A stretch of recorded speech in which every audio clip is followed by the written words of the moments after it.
Makikita dito kung gaano kadami yung coins ko dito sa application logo dahil po yan guys sa tricks na ginagawa ko. Ngayon guys, samahan nyo ako i-withdraw tong kinita ko dito na 3,673 pesos. Withdraw natin yan guys sa GCash. Click lang natin tong withdraw all.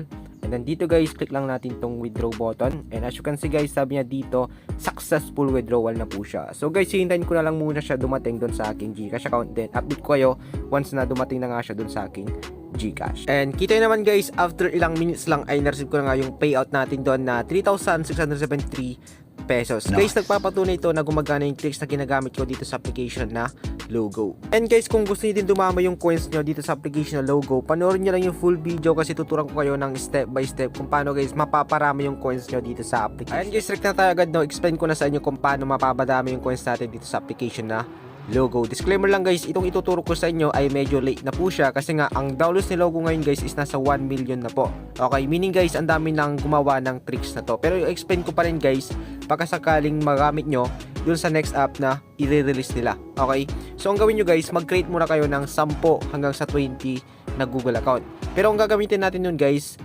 pang comment ng ating mga code, no. Hindi natin siya gagamitin pang self invite. Okay, kapag meron na kayong Google account guys, punta kayo dito sa Play Store. Hanapin nyo guys yung application na logo. Scroll down nyo lang guys, then hanapin nyo po yung ratings and reviews. Ibibigay ko sa inyo guys yung example or ipapakita ko guys yung example. Tulad nitong nagbigay guys ng reviews dito sa application logo, si Cute Q. Okay, eto ang ginawa niya guys, siningi niya yung code niya. Okay, nagbigay siya guys ng review regarding dito sa application logo, pero siningi niya po yung code niya dito.